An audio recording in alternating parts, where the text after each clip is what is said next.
একজন নারী ছবি তুললে দুটি গুনাহ হয়। একটি ছবি তোলার গুনাহ, অন্যটি বেপর্দা হওয়ার গুনাহ। পর্দানশীল নারীরা সেই গুনাহ থেকে বেঁচে থাকতে চান, অথচ নাগরিকত্ব আটকে রেখে তাদেরকে গুনাহ করতে বাধ্য করা হচ্ছে, যা তার ধর্মীয় অধিকার লঙ্ঘন।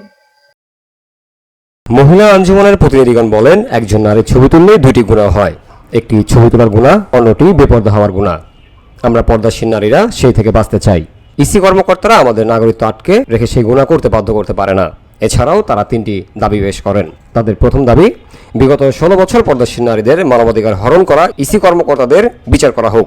গত 16 বছর যাবৎ ইসির সাবেক কতিপয় স্বৈরাচারী কর্মকর্তা পর্দানশীল নারীদের যে কষ্ট দিয়েছেন তা বর্ণনা করে শেষ করা যাবে না।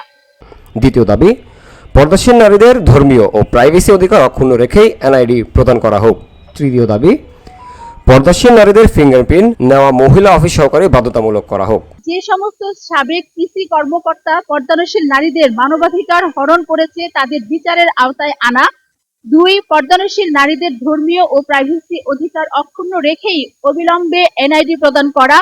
3, পর্দানশীল নারীদের ফিঙ্গারপ্রিন্ট নেওয়ার জন্য মহিলা অফিস সহকারী বাধ্যতামূলক করা।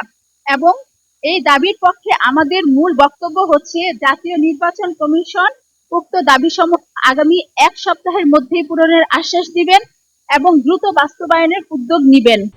বক্সপপ 15 জানুয়ারি বুধবার সকাল 12টায় মহিলা আঞ্জুমান রাজারবাগ দরবার শরীফের আয়োজনে মুখ্য ছবি নয়, ফিঙ্গারপ্রিন্টের ভিত্তিতে পর্দাশীল নারীদের জাতীয় পরিচয় পত্র প্রদানের দাবিতে নির্বাচন কমিশন আগারগাঁও ঢাকা মূল ফটক সংলগ্ন রাস্তায় এক মানববন্ধন ও ইসি বরাবর স্মারকলিপি প্রদান সম্মেলনের আয়োজন করা হয়।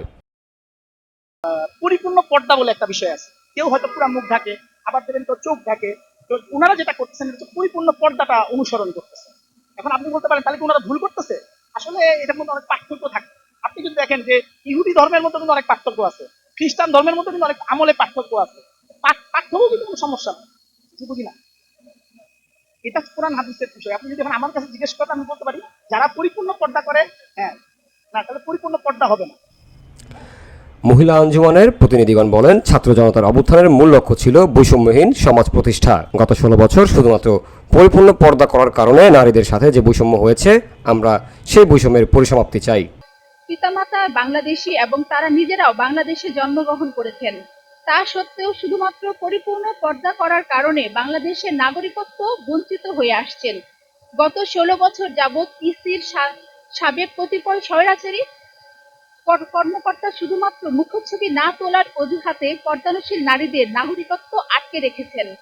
এতে পর্দানশীল নারীরা মৌলিক ও নাগরিক অধিকার বঞ্চিত হয়ে নিদারুণ কষ্টে পতিত হয়েছেন। সমাবেশ শেষে রাজারবাগ দরবার শরীফের আঞ্জুমানগণের প্রতিনিধিরা নির্বাচন কমিশনের কর্মকর্তার হাতে একটি লিখিত স্মারকলিপি। হজের যে ছবি চালু হয়েছে এটা কিন্তু 1975 সালের পরে, অর্থাৎ 1975 সালের আগে প্রায় 1400 বছর কিন্তু ছবি ছাড়াই হজ করা যায়। এখন এই যে 50 বছরের মতো ছবি চালু হয়েছে, ছবির বিষয়টা যদি আপনি হজের কথা বলেন, পাসপোর্টের কথা বলেন, ভিসার কথা বলেন, এটা কিন্তু আন্তর্জাতিক বিষয়। আর ওনারা যে দাবিটা নিয়ে আসছেন এটা হচ্ছে জাতীয় বিষয়। এখন জাতীয় বিষয় ওনারা জাতীয় যারা দায়িত্বশীল ওনাদের কাছেই আসছেন, কেননা জাতীয় দায়িত্বশীল না হওয়ার কারণে ওনারা কিন্তু দেশের মধ্যে যে অধিকারগুলো, মৌলিক অধিকার এবং নাগরিক অধিকার, সেগুলো ওনারা পাচ্ছেন না। এই জন্য ওনারা এখানে আসছেন। যখন ওনারা এটা প্রাপ্ত হবেন তখন ওনারা আন্তর্জাতিকভাবেও দাবি করতে পারেন। হ্যাঁ, এখনই আসলে এই বিষয়টা আমরা চিন্তা করতেছি না। আমরা যদি এটা পাই তাহলে পরবর্তীকালে আমরা দাবি করব। কিন্তু এখন ওনাদের যেটা মূল সমস্যা সেটা হচ্ছে ওনারা মৌলিক অধিকার হারিয়ে ওনারা বেশ কষ্টের জীবন যাপন করতেছেন এবং শুধু পর্দা করার কারণে ছবির অজুহাতে ওনাদেরকে নাগরিকত্ব থেকে বঞ্চিত করা হয়েছে। জামিল হোসেন জিতু, বিওডি বাংলা, ঢাকা।